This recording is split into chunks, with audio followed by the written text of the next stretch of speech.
Okay, so one of the first steps to do a lot of different work on cars, this is my BMW I'm going to work on today. One of the first steps is to jack it up and put it on jack stands, so that's what I'm going to go over real quick. This is what I'm going to use. I've actually got two floor jacks. This older small one on the left here is kind of a cheaper one, but it reaches a little lower, so it's better to start with that one. And then I've got a larger one here, and then I got 4 jack stands.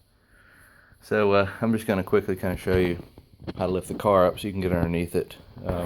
What I'm going to be doing to the car today is going to be the drive shaft bearing and flex joint.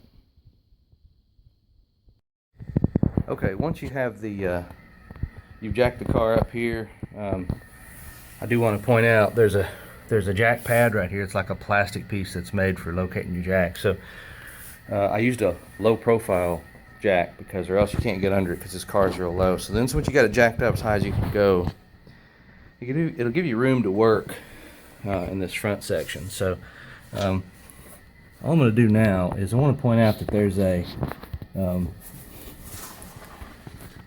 a jack pad under here in the middle. It's kind of hard to see, but it's this round plastic thing right here. That's actually where it's designed to be jacked in the center, which will lift up the whole front end.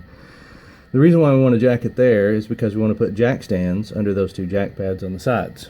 So this particular jack, the bowl on it's pretty big. I'm afraid it'll hit something here, so all I'm going to do is I'm just going to slip a little wood block in here.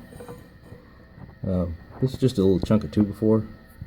What that'll do is it's a little bit smaller than the jack pad, and it's a little softer too, so it will go a little easier and act as a little bit of a buffer when I start jacking this thing up.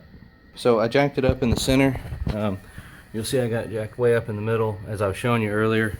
I've moved the two jack stands into position under the jack pads. There's clearance right now because what I'll do next is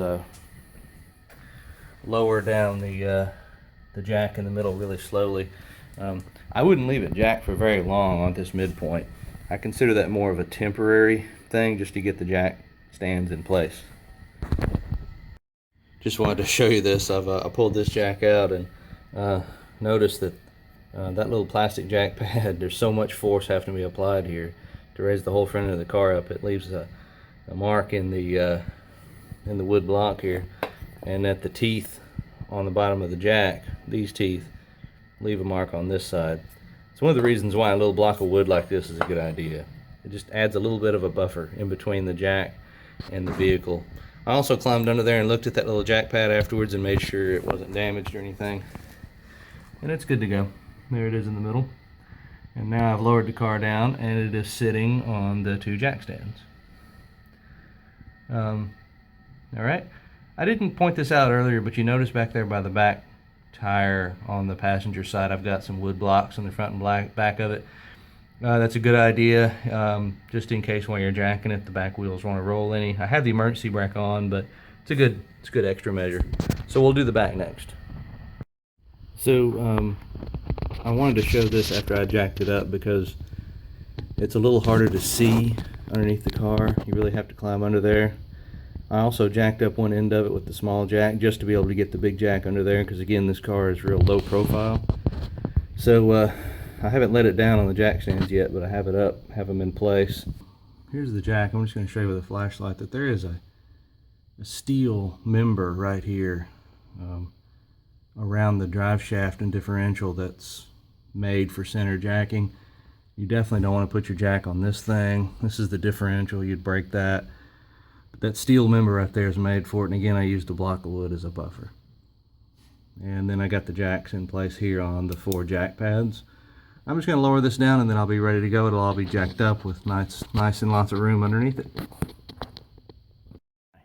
So as you can see behind me, I got the car all jacked up, and it's quite a bit of work. And this is like the main thing that professional mechanics have got going for them, is they can just drive the car up onto a lifting mechanism. It lifts it up real easy, and this step was a lot easier if you're a pro and you've got a real garage. And they can lift it up like above your head, so it's like really easy to get under there, do everything you need to do. This, you're still going to have to lay down on your back to work underneath it. But hey, this is a do-it-yourself process, so that's part of it, okay?